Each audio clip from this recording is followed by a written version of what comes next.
You're listening to Rio Radio, the nationally trusted name in real estate investing. We dig deep to discover investors' why in real estate. If you want to skip all the BS and get in investors' heads, you're in the right spot. Be one of the thousands to check out RioRadio.com.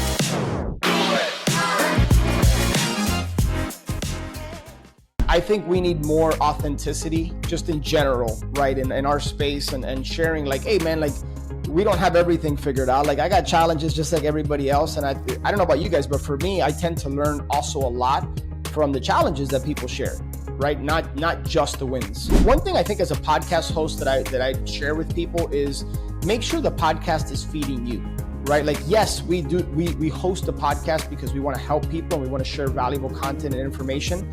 But do you walk away from the podcast feeling energized or do you walk away feeling drained? My core belief is that we should always have one hand up to a mentor or coach and one hand down bringing somebody up. Today, we've got a guest who's a true visionary in the real estate world. Alex Pardo started his career in corporate finance, but quickly found his calling in real estate investing, where he has since closed over 700 transactions. He's the founder of Flip Empire and co-founder of Ascend Mastermind Community, but his journey didn't stop there. Alex had a passion for living life on his terms, and his ventures reflect that, from single-family homes to storage facilities and beyond. He's also the host of the Flip Empire show, where he shares his thoughts and insights on business, investing, and personal development. So stay tuned as we dive into how Alex built his empire and pivotal moments that shaped his path, and lessons learned along the way, and maybe a failing forward here and there. So, Alex, I think the first question we'd like to ask you today is, what do you think of Ted's glasses? I got to tell you, man, Ted's a good-looking dude, and I say that I'm a straight man, married. Ted's a good-looking dude, and so, like, I kind of roll with it. In fact, you know what? Just because of that, I think I'm going to rock mine now, so.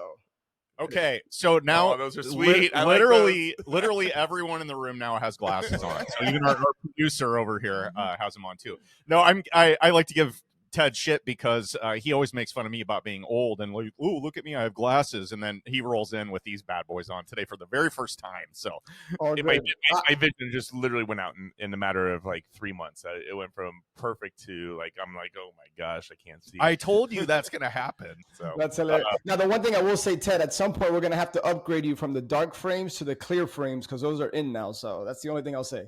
You know, the young lady that was trying to help me, she was trying to tell me that. She's like, well, the color flames are really in. She's like, there's these. I'm like, I'm not ready for that. Hey, look, clearly Ted is function over fashion. I mean, it goes without saying here.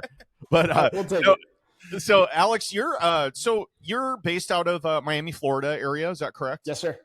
This is going to be fun because I think you and I both started, it looks like, in real estate investing at the same time. I started in 2005. Is awesome. Yeah, end of 2005 for me. Yeah, and now it looks like you kind of started out doing the transactional real estate path. So you started out in wholesaling, flipping. Correct. Is that right? That's right. Yeah. Is there anything that you've seen in South Florida that makes transactional real estate more tricky or more difficult or easier than maybe other places with investors?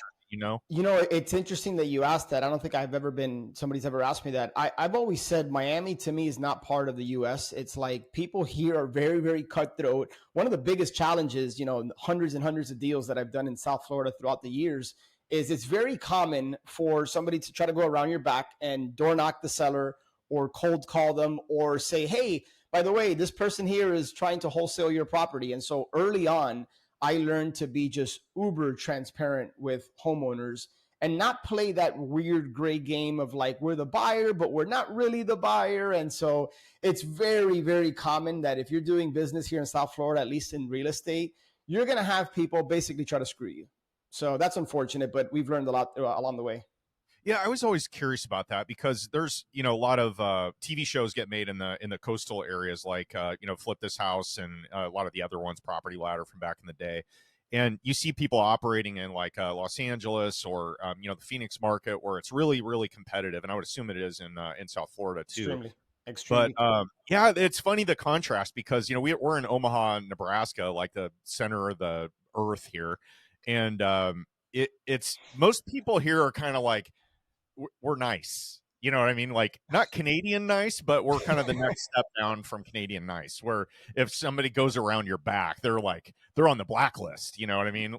In the investor community. Would you agree with that? Yes, it's funny. I was just talking to a New Yorker recently. He's like, the only reason I want to leave here is because everybody has to say hi to me as I'm walking by. Oh, I don't want to say hi to everybody. I think there was a Ted, Seinfeld episode about that. You literally stole my thunder. I was gonna say, whenever I travel to different parts of the country, particularly like the Midwest and like the southern part, like people are always so friendly saying hi that when they come here and they say hi to people in Miami, you just kind of look and you just keep going. And like when somebody says hi, it's almost like, what's wrong with you? Obviously, I don't feel that way, but it's refreshing to hear that in Omaha, you guys are so friendly.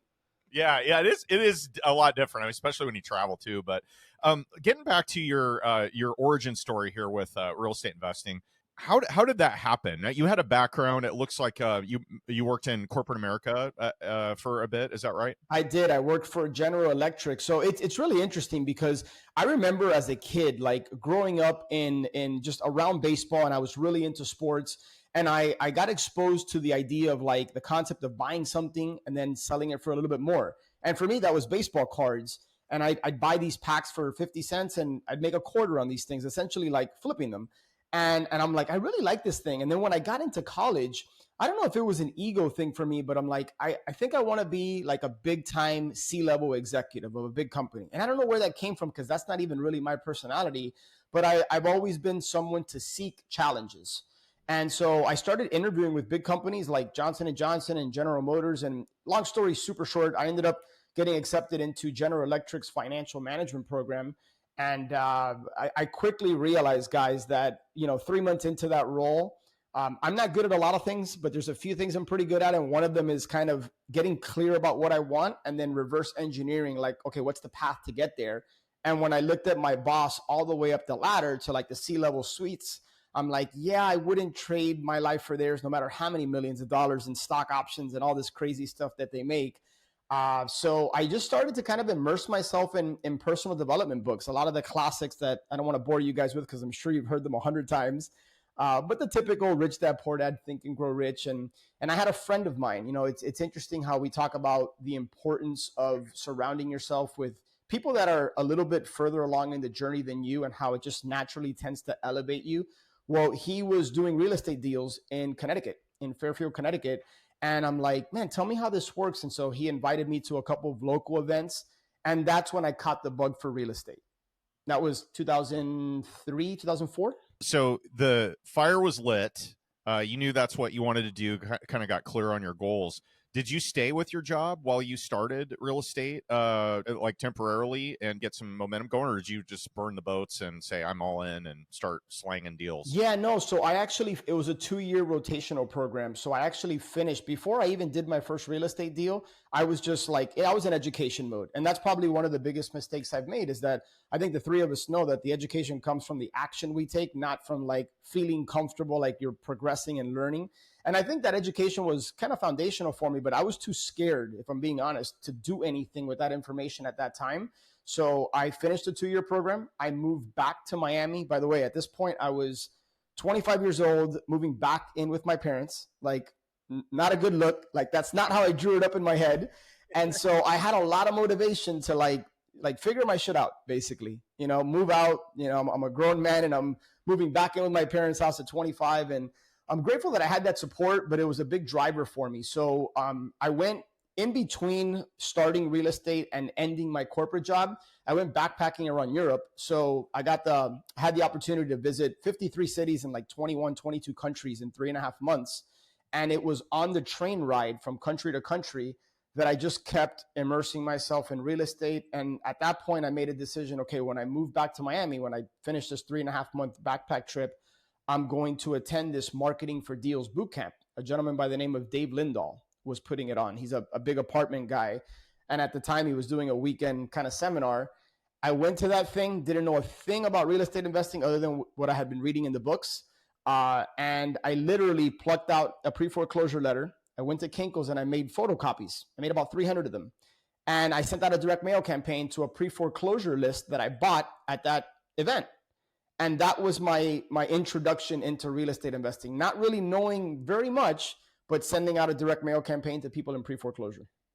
Why is it that you think that so many successful real estate investors that we've talked to over the years have done one of these like trips to Europe or somewhere around the world where they're gone for 2, 3, 6 months, a year? I mean, I think we've had that conversation, and Alex, I bet you've had this conversation numerous times Sure. too. Yeah. But I think out of the 130 some episodes we have done, this has come up probably 10 times, if not more. Yeah, at least that. I think probably more. Being completely poor in your 20s and just saying, heck, I'm going to do it. I'm going to max out my credit cards. I mean, what made you want to go do this? And I really want to dig into this a little bit. Yeah, no, for me, when I decided to leave my corporate job, now keep in mind, at the time I was 23, 24 years old when I left my corporate job. And I think I was making somewhere between 50 and 60 grand. And I remember telling my parents, hey, like, this isn't for me. Like, I don't think I'm meant to work for somebody. I'm going to leave this job. And our parents, especially like the old school, like they're meant to try to protect you based on their experiences. They're like, are you sure you want to leave this job? Like, you're making a lot of money, you're young, it's a great company, blah, blah, blah. I'm like, yeah, this isn't for me. But I knew that I wanted to start a business. I just didn't know what. And for me, I was more motivated by the pain and discomfort of having to answer to somebody else and work for somebody else, that I was like, I don't care if I fail. Like, I'm the type of guy that I'm more of a ready, fire than aim type of person. I'm not really afraid to fail, because my mindset early on has always been, I'm either going to like win or I'm going to learn. And I was reading a lot of books about very successful people, and you hear challenges that they've had, adversity. And I just wrap my head around the fact that, hey, in order to succeed in anything I decide to do, I'm likely going to be failing. The only way I don't succeed is if I quit. And so, yeah, I decided. A friend of mine said, hey, I'm traveling to Europe. I said, you want to come along? And I didn't have a job. I didn't exactly know how to start a business, right? I didn't come from a family of entrepreneurs. And I feel like when you travel, you just gain a different perspective. It's one of those things that I always like future pace. And I ask questions like, okay, well, if I do this, am I going to regret it later? And every part of me was like, no, I'm not going to regret traveling all around Europe. And so, yeah, I funded the whole thing on my credit card. I think it was like a little bit over $7 grand that it cost me for 3.5 months. Now we were roughing it. Like, I slept under bridges. I slept on rooftops and hostels. I can tell you stories that are probably not meant for this podcast, but yeah, no, I made a commitment. I remember being on a train, riding the Eurorail. And I remember being like, when I move back in a month and a half, or when I get back to Miami, I'm going to get into real estate. I didn't know how I was going to do it. I didn't know what that looked like, but I knew the first step was, okay, I got to learn from somebody who's done this. And so, even though I didn't have the money, I booked this marketing for deals bootcamp on a credit card for $997. And I said, I'll figure it out from there. Before you married Natalie, this is definitely the time that you wanted to do this, because once you get married and you have your 2 girls, it takes those opportunities off the table until those kids are old enough to go with you, or maybe you don't want them to go with you because it's a whole different adventure. But life changes, so you got to do these things before all that happens. I think in life. I was sitting there thinking, like, I don't have many regrets in my life, but one of the biggest regrets I have is I didn't do what you did. I have a niece and nephew, and they've been to Europe, and they've done, like backpacking and all that stuff that you always advise kids to do when they're coming out of college and they're like all like ready to take on the world. And you're like, oh, slow your roll, man. You got like 40, 50 years of work ahead of you. But I think there's something there to being successful in the entrepreneur real estate investing space, because you have to have kind of a personality where you embrace chaos a little, or you're able to just take risks, like going to a country by yourself, where, like 95% of people don't do that. Yeah. And I think there's a reason that people rise to the top. But once you go through life's filter, I think people end up getting into their right station eventually. I think that's very well said. One of the things that I'd love to share with anybody listening who is young, right? And young is a relative term, right? You can be 50 and be young, right? But anybody who's just getting started, maybe any listeners you have that are in their 20s and 30s, like, take more risk, right? Like, put yourself out there, because there's very few things that you can't recover from. And I would argue, I mean, obviously you got to take calculated risk. I'm not saying to go do something like reckless and stupid, but take more risk, because the experience you gain, the knowledge you acquire in the process of doing whatever it is you're striving to do, I would argue is probably more valuable than the potential pain or failure or whatever you might go through. So again, don't hear what I'm not saying. It's got to be calculated. But one thing that I'm glad I did early on is I put myself out there a little more without really worrying about, okay, well, what's the fallout of this? I mean, I thought ahead, but I felt like I took calculated risks that I think paid off for me.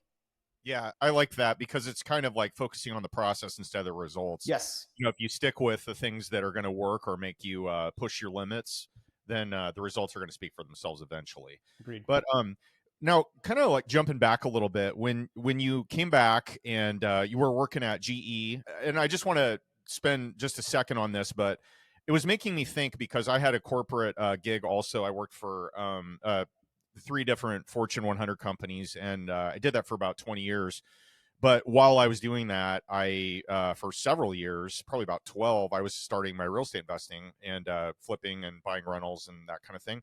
One of my big things was I don't want somebody's thumb on me all the time. Like I want control of my schedule. I want to do things that I'm passionate about. I want to share this with people instead of hiding it. Like, you know, ooh, you're not focusing on your job because you're reading Rich Dad Poor Dad or whatever.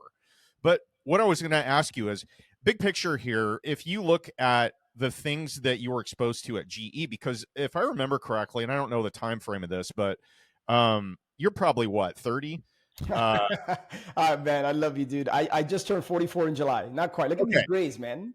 Hey, we're the same age. Yep, you and Ted. So, but GE was long known for having a stellar training program. You mentioned the rotational part. You had people they employed that got to move around and see all facets of the business. Right. It was making me think of things that I took from working in a big company where they had, you know, been growing and managing a large corporation with a ton of people for a long time. And they obviously were doing some things right. What do you think are some transferable skills that you might learn in a large company that you can apply then to, you know, eventually becoming an entrepreneur, or if it's a leap you're scared to take? What are some good takeaways? Fantastic question. I think the first thing that comes to mind for me, guys, is communication skills and leadership skills. I remember early on, to your point, every 6 months I was involved in a different area of corporate finance, right? From accounting to syndications to all these different areas.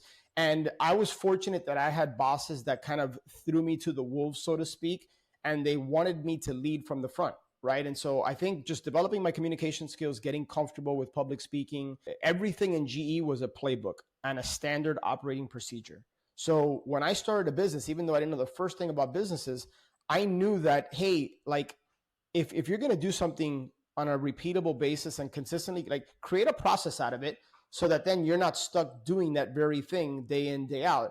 And so early on when I started my business, I understood the importance of processes and standard operating procedures. And so I would do something and I figured out, okay, well, I'm doing this on a weekly basis. Let me record myself doing it, or let me write out the steps so that eventually, and I didn't even know anything about virtual assistants when I got started in real estate. It was when I read The 4-Hour Work Week that I got exposed to, you know, there's people overseas that I can hire pretty cheap that I can hand these systems over to. So I think those are probably the 2 big skills, are communication and then just the importance of, you know, when you see a company like General Electric, multi-billion-dollar company or whatever it is, you know, and you see, hey, if they value processes and systems, like it probably works for my little one-man company. I totally agree with what you said. And then I think when you're working for a large corporation that's been through the trenches of growing from a small company to a large company, you get good, really solid processes that have been time tested that kind of form guardrails around the business itself. And people are kind of like, okay, here's what we do. This is how we do it. Here's a playbook. This has been proven. And I think it's more of like whack-a-mole when you first start your own business, you know what I mean? With stuff that's always coming up. You're like, oh my God, I've never dealt with this. I don't know. 100%. Yeah. But now transitioning into the real estate world as a transactional, like when you're involved transactionally, so you're wholesaling what was your first deal? So you started marketing, you did this 300 letter campaign, and maybe tell us about your first deal. Yeah, in fact, the first deal is probably less than 15 minutes south of where I live today. And I never forget, I got a call from a lady, and obviously I won't mention their name, but I specifically remember the lady's name. And she called me and she said, hey, Alex, I received this letter you sent me. Like, how did you get my information? Objection. I had no idea. I literally told her, well, I bought a list. I was so truthful. I said, I went to this event and I bought this list and I guess your name was on it. Right. And she didn't care for that response. Probably not the best objection handler. But nevertheless, somehow I scheduled an appointment with her, and I'll never forget pulling up to the house. And as I'm walking like to her door, I had a thought like, I need to turn around. Like this lady's in foreclosure, right? Which is a pretty serious thing. I don't know what I'm doing. Like I'm literally like just trying to figure this out on the fly. And I remember like knocking on her door and hoping she wouldn't answer. And her husband came to the door and answered and said, "Who are you?" And I said, "Oh, I spoke to Mrs., her name." And so he turns around and like, "Yeah, let him in, let him in." Like there's a screaming. It was just like weird from the jump.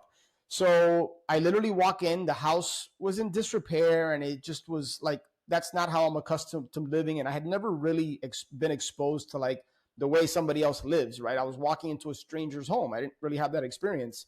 And so I walk in and, she says, "Well, do you want to see the house?" I said, "Sure, show me around." And so I'm trying to make small talk, trying to figure things out. And then I'll never forget sitting at the kitchen counter. And then she's got all these other letters from a bunch of people that have contacted her. And she says, "Well, here's my mortgage statement." And I remember looking at this thing and I'm like, this might be the first time in my life that I've ever seen a mortgage statement. And here I am, like there was almost like some imposter syndrome going on. Like, who am I to help this person out of their situation? What gave me some peace and comfort is that like I genuinely wanted to do right by them. Yes, I wanted to make some money because I was getting into real estate, and God knows I didn't want to live in my parents' house forever. And so my very first deal was a short sale that we ended up making. It's like a hair over 44 grand. And I remember, well, here's a crazy thing. I walked out of that appointment with the deed to her house. Like she literally gave me the deed to her house. Like she signed it over at the kitchen counter. And I'm telling you guys, I didn't know what I was doing. I went to a networking meeting called the Foreclosures Investors Network, FIN, right by the airport in Miami. And they give you a minute to like introduce yourself and say what you got. And I remember introducing myself and saying, "Well, I met with my first homeowner yesterday and I had the deed to the house." The guy that was running the foreclosure network stopped the meeting. He goes, "What do you mean you got the deed to the house?" I said, "Yeah, she signed over, like it's a warranty deed, right?" And it became like the case study for that Foreclosures Investors Network. So anyways, it took about 2.5, 3 months to do that short sale deal. I got a crash course in negotiating with loss mitigation departments and all this crazy stuff. So it was an interesting first deal. So your very first deal was a short sale, yes. And she signed the deed over to you at the kitchen table. At the kitchen table. I didn't know that wasn't a thing. I thought that was like normal. Like, oh, okay, like I'm going to do a deal with you. Like little did I know, no, I just get a purchase and sale contract. But so what I had was a script from this Marketing for Deals bootcamp. And I remember being like hesitant to show her the script. And I'm like, I have this folder and I'd like kind of like lift it up like that. And I'd kind of just go down the line, like of the things I needed to collect. So yeah, I got the deed. Hey, honesty is the best policy, right? You're like, I don't know what I'm doing, but yeah, here's some things I do know. And then you helped her, right? So yeah, no, I did help her. Yeah, no. And she was super like grateful at the end. Like it all worked out. We saved the house from foreclosure. Again, we made, so I brought in a partner because when I got the deed, I'm like, this feels so uncomfortable. So the buddy of mine that was in Connecticut that was doing deals, I called him and I said, "Hey, do you want to partner with me on this thing? I just got a deed to a house. I think it's a deal, but like, I don't know what the heck I'm doing."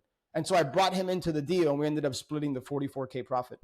Gurus get such a bad rap, for these workshops that go on. And then a lot of times, you hear about the ones that are like, hey, it's, $1,000 come in, then it's $5,000 and it's $20,000. The upsell constantly. Yeah. And it's just consistent, and some people go through it and they get success out of it. And other people, they get through it and they have tons of credit debt out of it in the end. Yeah. The group that you went through to learn this, how do you vet that and know that this is the right thing for you? Or did it just fall in your hands and you just trust the system? I didn't. The truth is I didn't vet it, and I wouldn't recommend that now, knowing what I know. But yeah, I literally just, again, back to ready, fire, aim. And for the most part, that served me very well, guys. There's been a few times where I wish I could take a mulligan on that, right? Like I should have probably thought that through. But no, I didn't vet it. I didn't know who this guy Dave Lindahl was. Like it was $997, and like if I didn't do that, I didn't have a plan B. Like what was I going to do? And so I said, well, let me just go to this thing and let me just take action on what it is I learned. I didn't even know what Marketing for Deals was. I didn't know anything about direct mail and pre-foreclosures. So yeah, to answer your question and be brutally honest, I didn't vet anything. I just acted. I just did it. I reason I asked that is I know before I took over our local RIA group, I met with somebody that went to a meeting, and there was one of those gurus out there, and it was the same situation. And in the end, after her third class and paying $80,000, and and sending her to Vegas to go through it, she's an immigrant. She's trying to get this American dream going on. I think they put 8 to 10 credit cards in her name, maxed them all out, and with 0% interest, and that was part of the program that they did for her. And then they helped her find a property, showed her where the contractors are, and well, there's a town outside of Nebraska called Plattsmouth, and at the time I'm like, nobody's investing down there. It was a bad investment area. And then the contractor, their dad said that she needed to expand this house, so she tore half the house off with no roof, and then the contractors took off. And at this point now, they convinced her that she had to put a second mortgage against her house to fund this. And I remember at that point right there, I knew when I was taking over our group, I was like, you know what, I'm not going to bring in any of these gurus in to come speak ever again. That was like my rule. And I know that with talking to people over years, I know that there's people that if it wasn't for some of those systems and programs that they attended, that they would have never found success. Which it sounds like that's your story too. Yeah. And I guess the point is, like, for people listening to this that don't have that first time property, what's your guys' suggestion? Is there a program out there that you guys think is good, or what's the proper way to know that you're going into something that isn't somebody that's just trying to get your money out of your pocket and not actually educate you? Yeah. I mean, look, I think from my perspective, we're living in a time now where, Owen, when you and I got started, like, man, social media wasn't really a thing. Yeah, I think it was MySpace or whatever. YouTube was maybe coming on the soon. Yeah, but so look, I think now I tend to, like, when I'm going to make a significant investment, and significant is a relative word, so whatever that means for you, I would always ask. Like, hey, can you put me in contact with maybe some of your customers or people that have gone through your program? Now we can jump online, we can do a lot of research. So back then, obviously I couldn't do that. Back then I was just, my pain of the situation I was in, not having money, being 25, living at my parents' house. Like, I didn't consider the alternative of, like, hey, what could happen if I get scammed or screwed? I just knew I had to do something and I acted. But no, I would definitely recommend people vet whatever guru or thought leader they're going to follow, and, connect with somebody that there's an alignment of core values. I tend to like to just speak with people and just trust my gut. Like, hey, is this person, do they have a genuine interest to want to help? Or is this just a business for them where they're just looking to make a bunch of money, bring as many people as possible? And then the other thing, guys, is try to figure out, like, start with the end in mind, right? And the irony of me saying this is that I wanted cash flow and I wanted freedom. And yet I found myself wholesaling for the next 15, 16 years. And yeah, I made a lot of money, but it was a transactional business that didn't provide any cash flow for me. So I think starting with the end in mind, trying to get clear about, like, why you want to get into real estate, because as you guys know, there's so many different paths and avenues that people can go these days. And people just tend to scratch the surface with a bunch of different niches and then not really go deep on any one. And so those are some of the thoughts I have on that. Yeah, I think everybody's a little different, but I think there's some people that it's kind of like if you're going to go to the Amazon jungle with a machete and a canteen, and then you're going by yourself, and you're just it's probably not going to be real comfortable, depending on how far in you want to go. But if you hire a tour guide, and they can take you down the pathways that you should go and get you kind of like, okay, this is, you want to stay away from here, stay away from here. Here's some good guidelines. Just kind of follow me, and we'll kind of show you the path. But then that's the equivalent of that person getting mad because a tiger jumped out and attacked them. Like, yeah, it's not the tour guide's fault. You can't get necessarily mad for everything. So I guess and maybe I'm a little jaded, but I think some people tend to blame the tour guide when they should be looking in the mirror and taking some accountability for the things that they're doing or not doing. Yeah. And let's face it, there's a lot of people that just like the education part of it, and it's too scary to get outside of that box. Yeah. Right. People that are paying $80,000 are probably not going to be the ones that are going to go out and build an empire and start podcasts and stuff. You know what I mean? They think if they keep investing this money that they're going to do it for them. Right. Yeah, right. Yeah. If I spend enough, this is going to happen. And that's, you have to do the things that are making the people that are showing you how to do this successful. You have to do it. Exactly right. No, and I love what you said, because While I don't like that business practice of teaching people how to just like increase their credit so that they can sell them into this crazy expensive program, while I don't like that, I think what you said is there's a lot of wisdom there. Like people need to take responsibility and accountability for their actions. And if you get scammed, yes, that doesn't justify that person doing it. But I think if you look internally and say, okay, well, what did I cause, or how can I learn from this experience? I'm ultimately the one that made this decision. I think there's so much growth that can come from just looking internally versus always pointing the finger at somebody. And again, I'm not justifying, scamming somebody. That's messed up in many ways. And I like to think like if I do a deal and it goes south, I'm not blaming the person that sold it to me. Or I'm looking at myself and saying, okay, I made this call. What can I learn from this? Yeah, I love that. Yeah, accountability on basically everything in your business. It's you're the one accountable for it. Yes. I kind of like to find out from you, since you've done so many real estate transactions. You've been involved in what, over 700? Is that right? Somewhere north of 750. I don't even. Yeah. Truth is, now, I lost count. I have no idea, but yeah. Ted always likes to bring this up. We like to hear about something that like did not go according to plan, or maybe a crazy story from a weird seller or something you found in the house. You got anything like that? Well, I'll give you my worst deal, which I actually happen to now know that it's my best deal because of what it opened up for me. But I'll share with you my worst deal, and I'll share with you like my highest profit deal as far as from a wholesale perspective. 2007. So keep in mind, I got my first deal. I went to that event October 2005. I closed on that short sale January 2006. So pretty much all of 2006 and half of 2007, wholesale. That's all I did. Well, decided that in mid to late 2007, it was a good idea to get involved in my first fix and flip, my first rehab. And I ended up buying with a partner. We bought a house in Fort Lauderdale in the Las Olas area. If you're familiar with South Florida, we spent $505,000. We bought this house.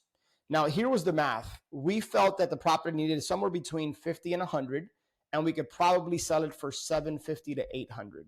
Well, that math, like right off the bat, I wasn't factoring in a lot of like cost, and I didn't know that, I thought that, hey, we have a budget, we're going to stick to the budget, and that's what it's going to be. And little did I know that, we went way over budget. And so you guys know what happened in 2008, right? I had no idea to like even consider or think about the market.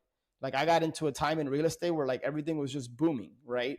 And the crash happened in 2008, and we lost our shirts. Between the two of us, we ended up losing $102,000.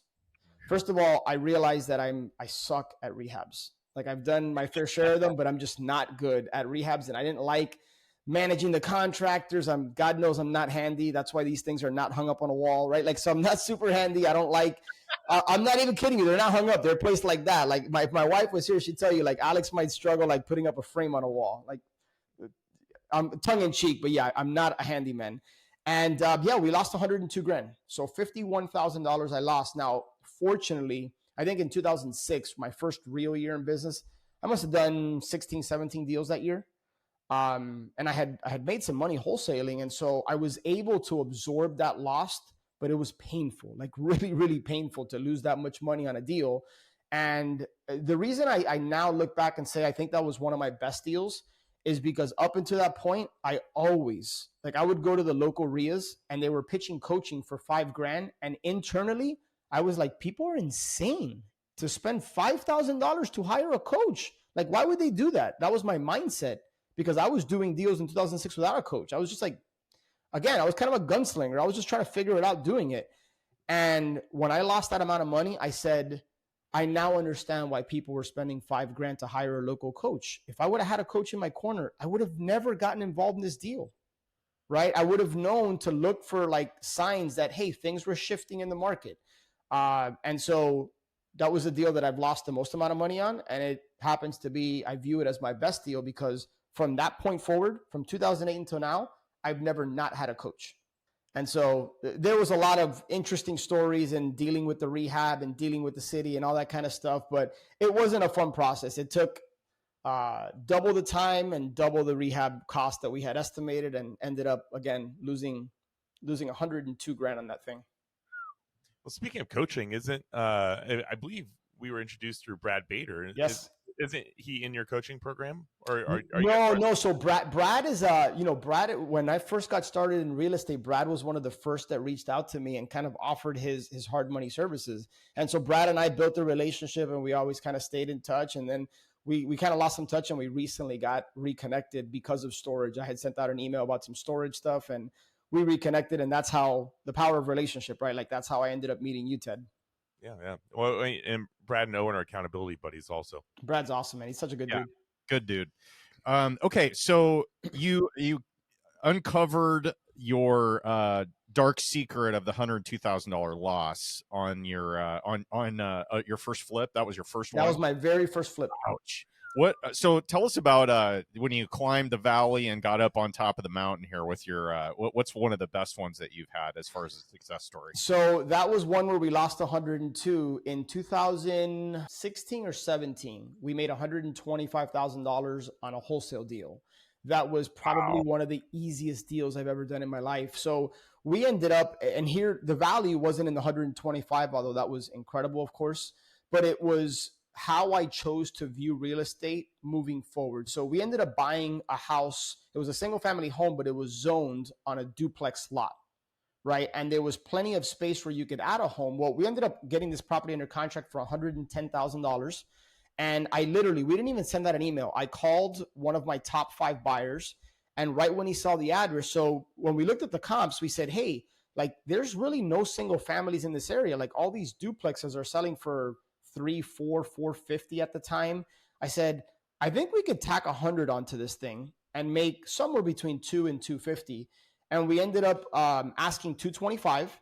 And in a moment's notice, he said, we'll take it. I remember getting off the phone and looking to like my team and saying, I think we may have underpriced this thing, because it wasn't even a second. And he said, we'll take it. Well, we ended up making, actually, no, we put it under contract for 100 and we sold it for 225. We made 125 grand on it. But it wasn't the 125 that was so valuable in the learning lesson. It was, number one, take the time to figure out what is the highest and best use for every piece of real estate that you get under contract. Because I left. So they ended up adding a duplex, and I think they sold it for 6 or 7, right? Now, that wasn't the game I was playing, so I wasn't going to do that. But I could have easily wholesaled that for probably an extra 50 or 75 grand, no problem. But I wasn't at that time. I had my wholesaler hat on. Hey, here are the comps. This is what I'm into it for. And now, as a result of that deal, I always look at every piece of real estate and say, what is the highest and best use? Is there a better use? Is this more valuable for somebody else, like a developer or somebody who, can see something? And so that was my best deal, not because of the 125, but because of the perspective and shift I had in looking at real estate, every piece of real estate moving forward. I would hate to see how much money you were spending in taxes every year when you're doing that many wholesale transactions. Well, if we ever get to one of my biggest learning lessons, it involves not having 3 years worth of taxes filed and over 6 figures in debt to the IRS, but that's a whole different conversation. That's definitely a feeling forward right there. Wow. Wow. Yeah. Okay. So, man, that is this is such good stuff so far here, but let's if I could, what came first here? This is a chicken or the egg question. Yep. From research that we kind of did here, it looks like you transitioned at some point into you went from transactional real estate. I assume you still do some of that. Is that fair to say? On the lending side, but not. I don't do any more wholesales. Well, I've wholesaled a couple storage facilities, but single family, no. I sold off my single family rental portfolio and pretty much only focus on self storage now. Okay, so when time frame wise did this happen? The kind of the pivot. Yeah, so the pivot mentally was 2017, 2018, where my overhead had ballooned to about $40,000 to $45,000 a month in expenses. I had a team of 9 people. We were sending out somewhere between 30 and 40,000 postcards a month. We had just a big marketing budget. I had a big team, at least for me, and I remember feeling like burnout. Like I had to close 2 deals just to break even, not even making it, just feeding the team, feeding the beast. And I remember telling my wife on a cruise, I was like, I wasn't present. I was there in body, but my mind was on the business and all the moving parts. And while I wasn't the one guys talking to homeowners anymore or sending out the emails and doing all the mechanic type work, it just felt like I was constantly chasing the next deal and starting from scratch every month. And I remember in 2017, I told my wife, I'm like, something needs to shift. Like, this doesn't work anymore. So we started acquiring rentals in Cleveland, Ohio, a particular town called Parma. And I got to 4 rentals and I looked at her again. I said, this isn't the way for me to build wealth. Like, there's nothing passive about like owning these rentals across multiple states. Not to mention that the minuscule cash flow I was getting of $200 to $400 a month, like all of a sudden the furnace went out and boom, my cash flow was gone for the year. And I'm like, like this doesn't make sense. Well, I was fortunate that I had been coaching real estate investors since 2013. And one of the guys I was coaching owned a storage facility. And I got an inside look into that asset class. Now, the irony, going back to our previous conversation, again, I got into real estate because I wanted cash flow and depreciation and appreciation and all the benefits that we know come with real estate. And I didn't realize that this asset class that nearly didn't have as much competition was right under my nose. And so when COVID came, it was a blessing in disguise. I said, you know what? I had already mentally checked out. I said, because of this, I'm just going to unwind the operation. It took me about 3 months to shut everything down. And later that year is when I transitioned into storage. So this was December of 2020 is when I committed to storage. Man, I tell you what, I like looking back now, going through COVID and with all the crazy moratorium on rent and evictions and foreclosures and all that. Self-storage makes a lot of sense in times like that, especially. You're not going to have your people's stuff walking away. They're still going to be on the hook for payment. You don't have to worry about personal interactions and inspections and all that. That's right. I think that's if we ever get another pandemic here in our lifetime, I think you're probably positioned pretty well there. Yeah, I'm pretty bullish about the asset class. I like the idea of like no tenants and toilets. Again, I told you guys how I suck as a rehabber. And with storage, it's just, what are we talking about? Like concrete buildings, metal roofs and doors. I mean, there's not much to it. So there's a lot of things about the asset class that I love. And in particular, it's a very sticky product. People don't think about it, but when people move into a 10 by 10 or a 10 by 20, oftentimes they pay and stay for years. Mm-hmm. And it's a nuisance. It's a huge pain to move. I mean, nobody likes moving crap. Yeah. That's why they get a storage unit, so I don't have to move it. And then, but I do like, and I didn't really think about it that way, but I had a storage unit for years that I just had. Like my contractor would go to Home Depot or something and be like, hey, they have that tile that you use. It's 50% off. And I'm like, okay, how much do they have? And he'll be like, well, they have a pallet left. I'm like, okay, get the pallet. And then he'll be like, what do you want me to do with it? I'm like, I'll throw it in the storage unit. So then I hadn't been there in a long time, and I go and I roll the thing up, and I'm like, oh my, what is all this stuff?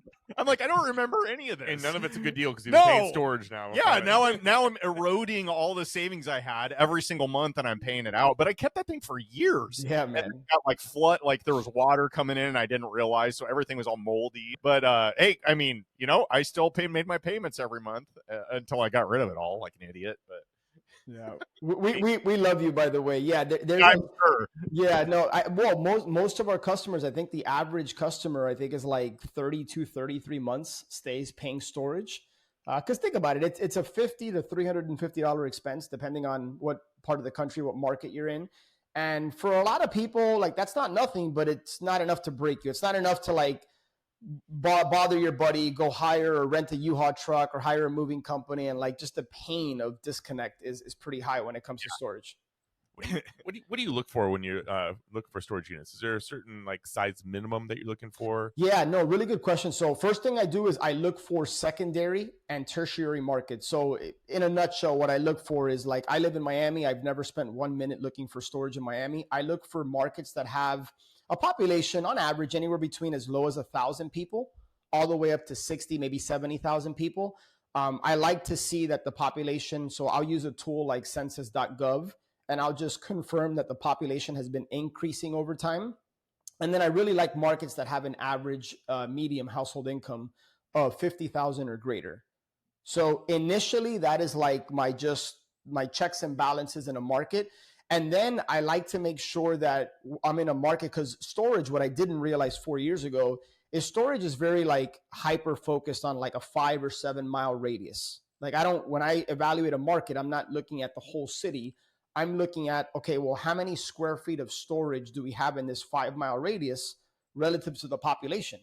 And so I like to be in markets that have an undersupply of storage, and then they have a lot of demand. There's a lot of people for storage. So now to answer your question, Ted, about the size, I got this from just my experience in real estate, is that I felt that it was going to be just as much time, energy, and effort to evaluate a 10,000 square foot facility as it would a 40 or 50,000 square foot facility. And so when I got into storage, I said, okay, I'm going to look for 20,000 net rentable square feet and up. And my very first one was a 42,600 square foot facility in Mississippi. That honestly, the only reason I got that was a relationship.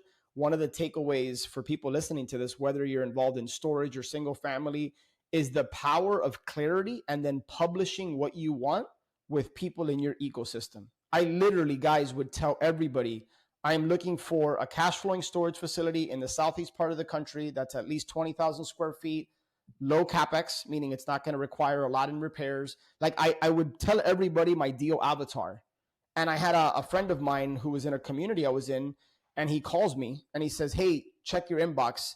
Based on what you've shared with me, I think I found your first deal.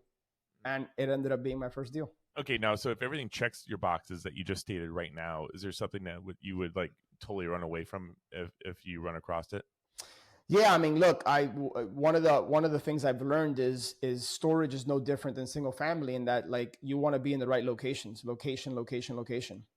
So my very first deal was in a pretty poor city in Mississippi. I didn't follow my rules. The average medium household income wasn't 50,000. It wasn't even 30,000 in this particular city. And so there's been a lot of challenges as far as like, security issues and break-ins and things of that nature. And with that said, we still do very well with it. I got into storage because I didn't want to be so hands-on. I wanted more of a semi-passive type of asset class. And it was just more management intensive. So location, like you still want to be in the path of progress, right? You want to be in good, sound markets. So that's a mistake that I made early on in my journey. And then, yeah, small facilities, right? Where like anything under 10,000 net rentable square feet for me, unless you're going to expand, the juice is just not worth the squeeze, right? I mean, I think it could be a good starter deal for somebody, but there's just not enough cash flow in it to make me excited. Is there anything from a physical characteristics of the storage facility that like you want to avoid, maybe if it's a house, like a bad foundation or like black mold, or is there anything physical that is going to affect that? Like I would assume like you don't want to be in a flood zone or I mean, insurance cost, as you guys know, has just been crazy, especially like Florida, Louisiana, like states like that. And so those are not deal breakers for me, but I just have to like know that, hey, my insurance premium is not going to be $8,000 to $12,000. It's going to be $30,000 to $50,000. Can I make those numbers work? Right. Mm-hmm. So, and it becomes challenging, right, to make those numbers work with that type of insurance premium. So while for me, I can't really think of any storage facility outside of just it being in a bad market that I would just X off. So from a physical characteristic. Now, obviously, if there's one thing that's super, super important with storage, and I think any commercial asset class, is what's called a phase one study, right? So a phase one study, they're testing for what's underneath the facility, right? The soil, like was this facility built on there used to be a gas station here, and now there's stuff that is very, very important. You definitely don't want any Indian burial grounds or anything. No, you got to be careful. So that would be the one thing that I would say is like, making sure that you do a phase one to make sure that environmentally, like, you're good. But outside of that, no, not too much scares me. And I'm sorry, I'm digging into this. This is something I've been really looking into a lot lately. Yeah, no, fire away. What's the first things that you're doing? You get a new facility, and let's just say, and I don't know the square footage on side of it, but let's just say it's a 200 and something unit facility, and it has a house on it, and the managers are living there on site. Are you gonna remove those people? Are you gonna keep them? Are you going to a full digital format? Yeah, so we run what's called an unmanned model, and what that basically means is I don't have anybody in an office or living at the facility. Everything pretty much, if we were having this conversation, guys, 20 plus years ago, it would be very different, because the advent of technology and how it allows us to automate so many things. So I have a three-pronged management system, which basically consists of a third-party management company. Think of that like a property manager in a single-family residence. So I have a third-party management company. They have a call center, right? So I don't interact or speak to any other customers. And then we have a local boots on the ground person that we pay anywhere between $500 and $600 per month. That person is responsible for unit cleanouts, overlocks if somebody doesn't pay, making sure the grounds are kept clean, right? So once or twice a week, that boots on the ground person goes through his checklist, goes through his process. And so that has allowed for time freedom, because all the time and energy and effort spent on the storage business is spent on the front end, trying to find the right deals, structuring the deal, evaluating it, lining up the financing. But once you get something stabilized, right, where you have relatively high occupancy, it's pretty hands off for the most part. I think if I spend an hour and a half to 2 hours a week on my portfolio, it's probably a lot. But that's because I've outsourced the management and I didn't bring it in-house. Ted, you had asked me a question that is escaping me right now as it relates to like this. So one of the first things I do is just, I look at implementing marketing systems. Oftentimes I'm buying facilities from mom and pop storage owners that don't have a website.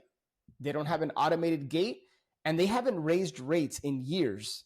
So guys, think about like buying a single family home in the year 2005, like Owen, when you got started, and then not ever raising the rates. And in 2024, it's the same rate from 2005.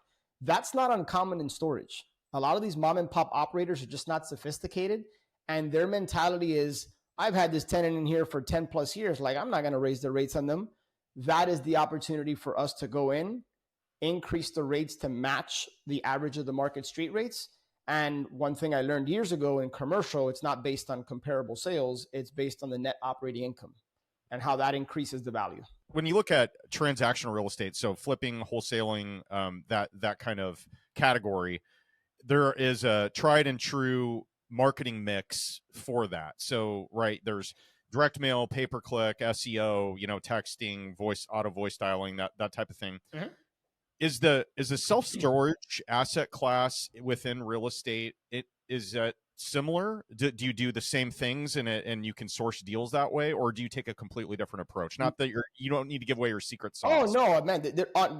It's funny you said there are no secrets. Everything is out there, so I would literally give you my entire playbook because there are no secrets. But yes, everything that you just outlined can absolutely be used to market for storage deals. One of the things I learned in my single family business, guys, is I think I overcomplicated things with all these different marketing channels and KPIs and systems and processes. When I transitioned into storage, I said, you know what? I'm going to keep this thing very simple. So there's three things that have been responsible for all the deals I've gotten in the storage space: is direct mail, cold calling, believe it or not, and relationships. Those three have been responsible for every single storage deal I've done. And yeah, you can absolutely do text message marketing and voice broadcasts. And even though there's some legalities that people need to be aware of when it comes to those types of things and making sure that they're protected and doing things the right way, every single marketing channel that you can deploy to get a single family residence is the same thing that you can do to get a storage asset. No different. No, that's great. Well, that's good to know too. I'm definitely getting more attracted to that. The more I'm dealing with tenants lately, the more that asset class interests me. I listed some of my properties yesterday on the market. Yeah, I saw that, and with the intention to, I got some leads on some smaller multifamilies, and maybe I'll pass those by you and get your storage. Or storage. I'm sorry, storage units. I apologize. I'll have to pass them by you and get your opinions on them before. I'd love to. Hey, so you co-founded Ascend Mastermind Community. Mm-hmm. What drove you to create this, and how does it serve entrepreneurs differently than other masterminds? Yeah, and we actually recently, so we ended up selling Ascend earlier this year. But part of the reason that myself and my friend and partner at the time, Steve Kavanaugh, the reason we launched Ascend was because mastermind communities have had such a big impact on my life, not just my business, but on my life. I joined my first mastermind, I think I want to say 2011, 2012. And just the relationships, the people I've met, the course of how I took my business, the direction I decided to go in as a result of being influenced in those mastermind settings, I've gained so much value. And I genuinely, guys, have a desire to want to help people. I think that's the reason I started the podcast over 8 years ago, is because I want to see people succeed. And my core belief is that we should always have one hand up to a mentor or coach and one hand down bringing somebody up, right? Because people are always ahead of us, and then there's people always kind of trailing us.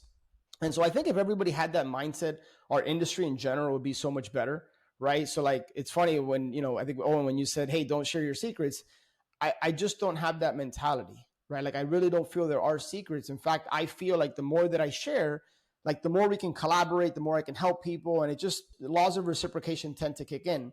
So I started the podcast with Steve in 2018 because I was like, man, I feel like there's a community that is missing. And what I meant by that was I wanted to create, I was in a pretty big mastermind at the time, and guys would just puff out their chest and talk about how great their business was. And then that night you're talking to them at the bar and they're really telling you what's going on, right? I don't know if you guys have experienced that.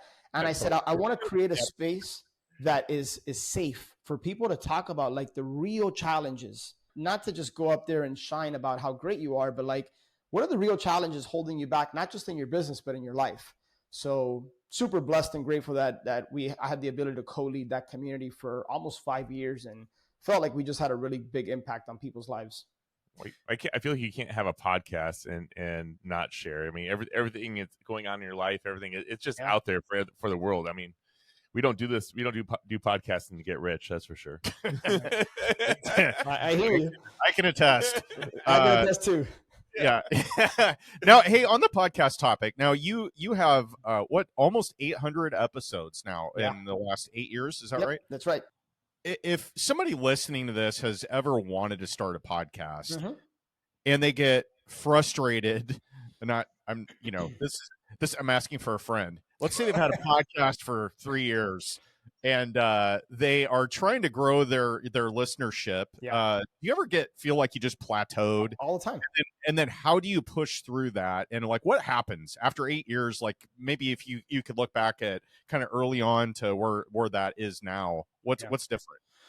A lot has changed. Like when I started the Flip Empire show in 2016, quite honestly, I did it because I own the domain flipempire.com. Like that was literally why I called it that. And, I talk today, I don't talk about flipping at all, right? So the show has evolved in terms of the content throughout the years. And one thing I think as a podcast host that I share with people is make sure the podcast is feeding you, right? Like, yes, we host a podcast because we want to help people and we want to share valuable content and information. But do you walk away from the podcast feeling energized, or do you walk away feeling drained? And if it's anything other than energized, like ask yourself, okay, like what would this need to look like, or what changes would I need to make in order for me to feel inspired to hop on here and do a podcast? Because sometimes I hop on a podcast and I'll hear the host and I'm like, that dude isn't enjoying what he's doing. Like you can just kind of sense that the vibe, the energy's off. And then like anything else, why are you doing it? Like, what is the purpose? And is the way that you're hosting the show, does it align with that purpose? Because to your point, I don't think any of us, unless you're a Joe Rogan or like someone really, really big like that, I don't think we're doing it in like, getting rich off of hosting the podcast. Well, the Kelsey brothers just got $100 million contract for the podcast. That is insane. That is unbelievable. And now, honestly, it's like there's so many athletes that have podcasts. I mean, it's such an awesome platform, but ask yourself, like, what is your USP? Like, what is your unique selling proposition? Like, what makes your podcast different? I'm sure you guys get this question pretty frequently, but like probably at least a handful of times a month, somebody reaches out to me, hey, I'm thinking about starting a podcast, right? And they have a million questions. And one of the first things I'll say is, okay, why do you want to do it, right? Because you're not going to make money like right from the jump, at least probably not. And then I would rather people go an inch wide and a mile deep. What I mean by that is I'd rather them be a big fish in a small pond than like do another flip show or do another whatever, right? I don't see enough local podcasts out there. Like if I ran a local business, I would try to do something like Miami real estate or even like go a step further. That would be something I would advise listeners out there that are real estate investors is like, what if you started a podcast that was aimed at your customer? And your customer, I've always believed that in the wholesaling game, our customers, not homeowners, most of the time those are one and done. Our customers were our cash buyers. Yes. So when we started this, we were called Omaha RIA Radio. Yep. And we went through 10 or 15 episodes, and then we went to the Bigger Pockets conference, and we got in a room with Brandon Turner, got talking to Brandon for a while, and then in the end he goes, I love that you're doing that. He goes, but why are you guys thinking so small? He's like, why can't you be your local podcast, but have a national feel? Yeah. That way you can get the people that you really want to speak to and look up to, and the people you would never have on a one-on-one, situation. Because if you're local based, you're not going to get the people that you look up to. Yeah. No, well, I think it goes back to what Alex said too about what is your goal out of it too, right? And like if you do want to be a national platform and get people like Alex on here, it's harder to do that when you're local centric. But I think there is a flavor to that, like Jeff Beals, and Trenton Magid here locally. They're well known commercial brokers, and they have a podcast called Grow Omaha. And it's awesome, and it talks all about, and they're brokers, right? So they're in the know all the time about what new businesses are coming to Omaha, what new restaurants are coming to Omaha, and like people love it. I love it. I'm always interested in whatever they have to say because I'm like, oh, that's awesome. Finally, we're getting an IKEA. I'm just kidding. We're not. They get like 80,000 viewers on their live version. Yeah, it's amazing. That's incredible. They have a niche that has served them well, and they keep feeding it really good food. So I think you serve your audience, like you said, understand who your end customer is. And then, I feel like we're boring our audience here. So no, I think that most people are podcasters. They just don't hit record. There you go. I like that. And the people that do, they only make it to about episode 10, and then they give up on it.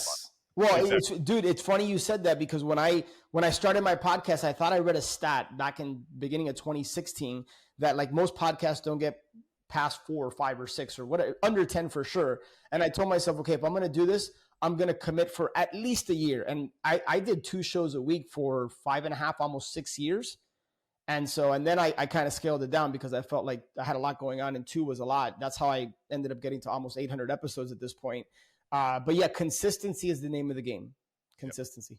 The first in prep for the show, I listened to an episode you had with a pretty recent one, I think, with Chris Arnold. Yeah, man. That was the very first exposure I had to your podcast. And I was like, oh my God. Like I was in the gym and I kind of like sat down for a minute. I'm like, holy crap. Because I think we have a mutual friend in Omaha here that is also friends with Chris. And he was part of the Multipliers group. We actually have 2 friends that were part of that. And I never have met the guy. And then I listened to his you were like Oprah, like dragging the emotional stuff out of him. So I was just going to applaud your skill on that.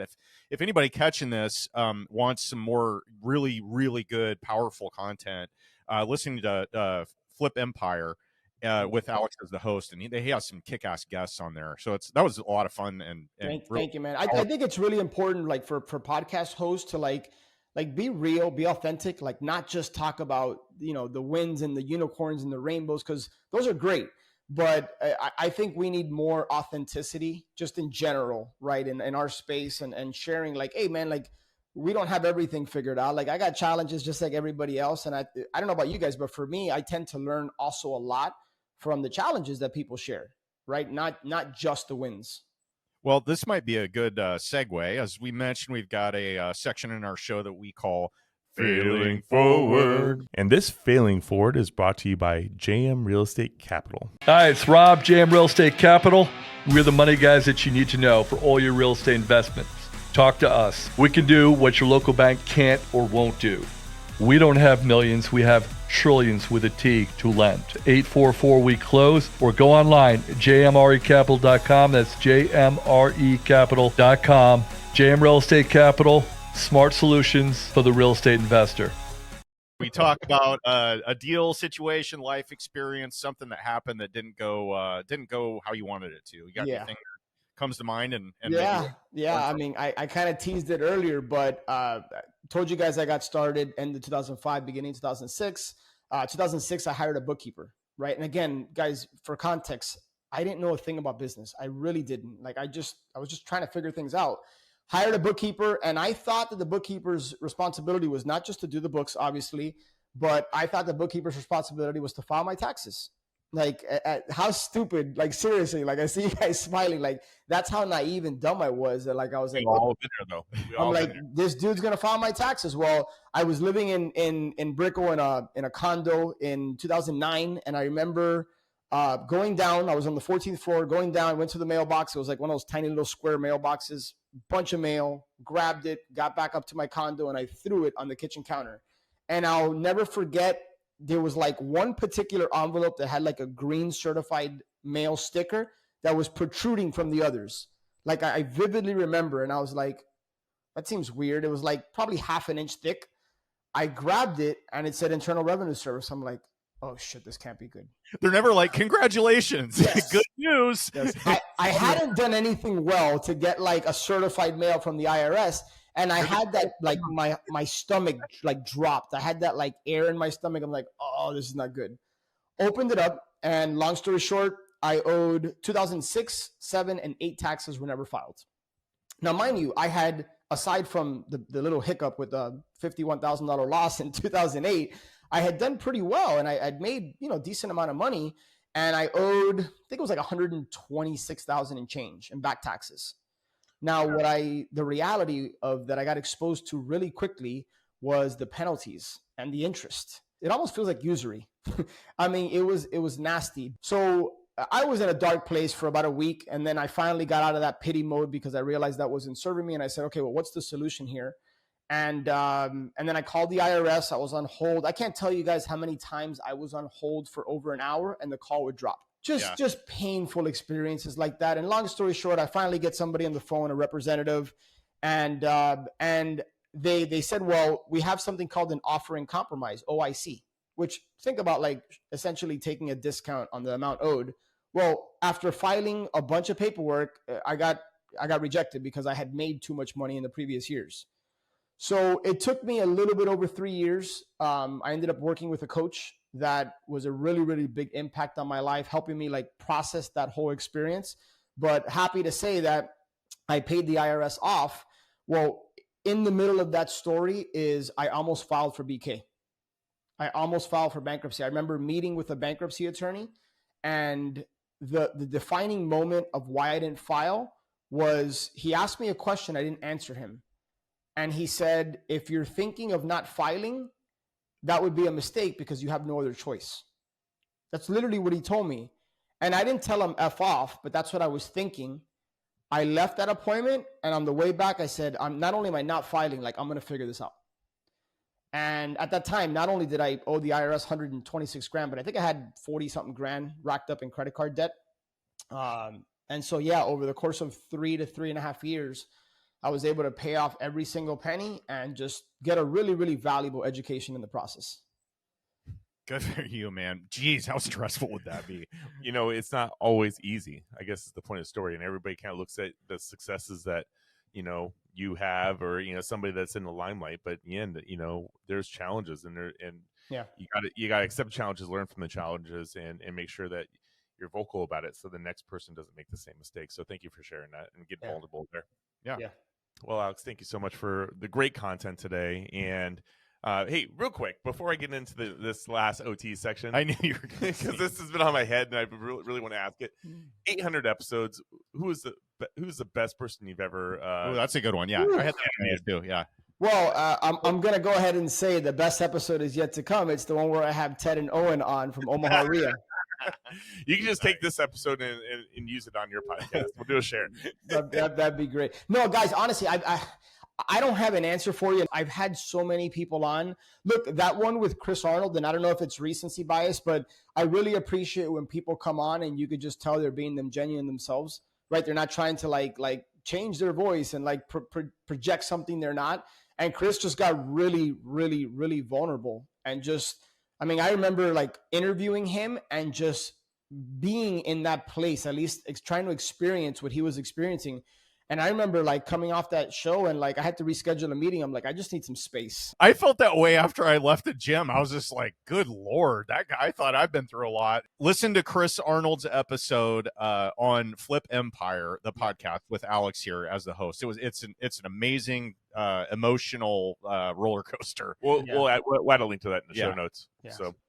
So good question though. I actually had that on my list too. But, yeah, because I'm like 800 episodes. There's just got to be some amazing people you've interviewed. Yeah, I have. He took the easy way out because he didn't want to make anybody else feel bad. I get it. We get it. Okay, so I think it's time that we get into the OT with Owen and Ted, where we talk about the same questions that we ask with a little bit of variation once in a while of every guest. The first one we've got for you here is, do you have a book? I feel like I should know this. I don't have a book. I've kicked that thought around in my head, but no, I don't have a book yet. Well, okay. If you had to pick a topic or a title or both, what do you think it might be about? F it. I think F it would literally F it would be the title, and not in the context in which you think. I'll kind of elaborate a little bit.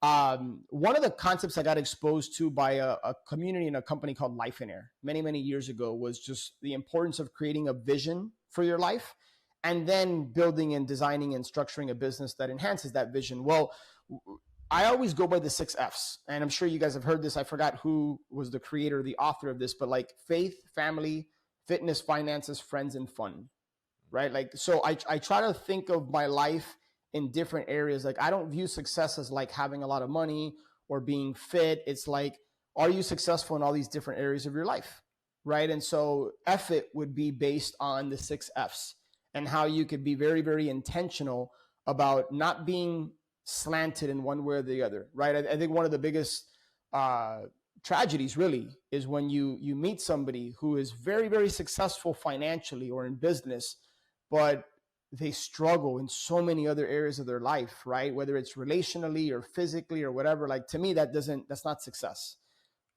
So I think that's what the book would be about. You can have anybody on your podcast today. Mm-hmm. Who's the one person you want to interview, and what's one question you'd love to ask? In real estate or whoever he wants? Whoever he wants. In world. Dwayne "The Rock" Johnson.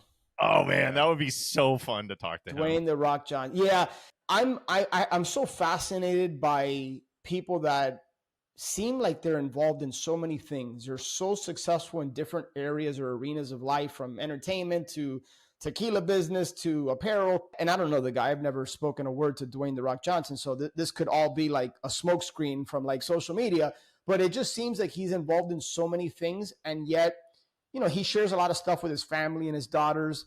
He just seems pretty well-rounded. And the guy's like just achieving, like he's got to be one of the biggest celebrities or influencers in the world, I would say. And so I just love to ask him about work-life harmony. I don't know that I like the word balance, because I think by definition, we're always off balance in some way or the other. Like right now, we're doing this podcast.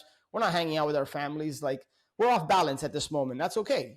And so I don't like the word balance, but I would ask him about like work-life harmony, right? Like, how does he navigate all that with all the different things that dude is involved in? So yeah, I think that'd be a pretty fun conversation. That's funny, because that's generally one of the questions I always ask, and I know we can is your work-life family balance. Like, how, like, what are the rules, and you know, with having kids and a wife? Yeah. I think it goes back to having a vision. Like, I put pretty tight guardrails around the time that I'm going to spend on business, right? And I'm not the one to be working weekends. I'm not the one to be like, no, granted, there's seasons, right? When you launch a new business, obviously, naturally, you're going to be putting more time and energy. But I try to be very mindful that years from now, I'm not going to regret the fact that I didn't work more. But years from now, I could regret the fact that I may have missed my daughter's dance recital or done this or that. So, man, early on, I just said, man, I'm going to be there for my girls. I'm going to be there for my family. I'm going to be involved in things that are important. And I'm not going to let business or this opportunity, which there's an opportunity around every corner, I'm not going to let that get in the way of family, which is most important. I tell you what, I attend almost all my stuff. I volunteer at my kids' school. I'm doing the Valentine's Day parties. I'm, and everything, right? I don't miss hardly anything, but their musicals are always on the first Tuesdays of every month. They happen like every quarter, right? Well, that happens to be when I throw my RIA events. Gotcha. And so I always miss the music events. But you know what though, man? Like you're aware and you're intentional about it, right? So it's not that we can't miss something every now and then. It's just the fact that you're very intentional about making sure that you're present in their lives, and that, I think, to me, that's what it's all about. But they rub it in, though. I tell you what, they love to rub it in. Oh yeah. Well, they know you feel guilty about it. That's why. But I think the best gift you can give your kids is for them to expect you to be there and you deliver, right? When you set their expectations correctly and you actually show up, they don't know any different. All right. It's the end of the Pardo Road. We're at your funeral. Very sad. A lot of people in attendance. Who do you think is going to deliver your eulogy? And what do you hope the message is? I think either one of my parents or wife could do a great job. But Armando Cruz is a name I'll plug. Childhood friend. He runs a business in the health and fitness space called Cruz Country, and somebody who's just very grounded and knows me. We've been friends since we were 4 years old. So he knows me inside and out, and we just there's a core value alignment there. And what would he share? We talk about legacy, right? We think about legacy, at least I do. And it's less about what I leave behind for my kids and for my family and material things. Like, none of that stuff matters to me, right? Because you can't take that with you. But I always think about, how do I make people feel, right? Like, when I hop off this podcast, the thought will be like, how did I make Owen and Ted feel, right? Like, did I connect? Do I feel like I just resonated with the audience? And all I can do is be my real self, but I really value relationships. And so I would want the message to be, hey, this is somebody who genuinely cared about people. If you met him, you left a better person. At least that's what I would hope, right? And I think before we started recording, we had started kind of briefly talking about eulogies. And on my podcast, one of the things I share with people is go through an exercise of, if somebody was to give your eulogy, what would they say? Or I'm sorry, what would you want them to say? And then the second part of the exercise is, well, if they took truth serum or a lie detector test and they couldn't lie, what would they say? And if there's a big gap between what you'd want them to say and what they would say, you got work to do. Okay, that's way better. That is deep. We need to revise. We're going to copy that. Stop, guys. Hey, so either personally or in business, what mentor in your life has had the biggest impact on you that we can give a shout out to today? Juan Carlos Bernal, who I just had on my podcast. He's the gentleman that helped me through that whole IRS situation in 2009, 2010, 2011, 2012, around there. Steve Cook, the founder and owner of Life in Air. Yeah. I thought that name sounded familiar. Yep. Steve Cook, to this day, still coaches me. It's been, I don't know, over 6-7 years or so that he's been coaching me. He's had a profound impact on my life. So I'd love to shout them out, because I don't know where I'd be without those two gentlemen, and then others that have just poured into me in some way, shape, or form. That's why I'm such a big advocate of coaching and just being very intentional about your community, your ecosystem. I love it, man. Okay, last question for you, Alex. How can our listeners support you? And are you looking for anything in your business or life right now that someone listening to this might be able to connect the dots for you? Yeah, no, I really appreciate the opportunity to share that. Look, the Flip Empire Show, I've been doing it for a little bit over 8 years, and I feel like I pour my heart into that, whether I'm interviewing someone or it's a solo show. So the Flip Empire Show, if you, on any platform, Apple Podcast, Spotify, you can find that. Every single Monday morning, I release new shows, and would love the opportunity to have you guys on if you're open to it. And then anybody interested in learning about self-storage and what an amazing asset class that is, regardless of whether you're in real estate or not, storagewins.com is a place where people can find out more about that. I'm gonna write that down right now. We don't have to spend time on this, but do you look for investors in any of your deals? Yeah, absolutely. Like okay. Yep, and, for sure. All right. So anybody catching this wants to hear more about the self-storage asset class and find a good operator, reach out to Alex. And if you've got some money burning a hole in your pocket and you want to try out a no tenants or toilets asset class, give it a shot. Love it. Yeah, I want to shout out Brad Bader for putting us together. Yes. So thank you to Brad for that. Alex, I got to tell you, the one thing that is different, besides everything that we've learned today, but different about you than any other person that I've ever set up to be on the show, is I was never been asked pretty much to be interviewed to have you on. And I appreciated that 20-minute call that we had or so, about a month ago or so now, to really get to know you. It kind of like, man, it made me think like I need to do more of that.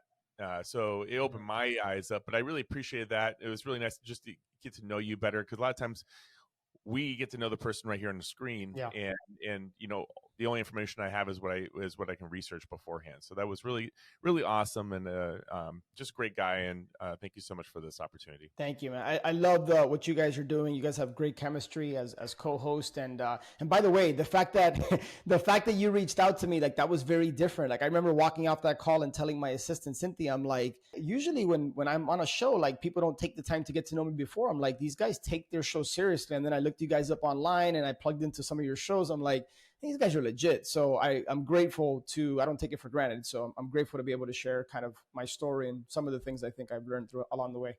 That's great, man. Well, awesome. With that, Owen Dashner, will you see us out? On behalf of Aiden Bear, Rio Radio, and Ted Kosh, I'm Owen Dashner, and you've been listening to Alex, one hand up and one hand down, Pardo, signing off.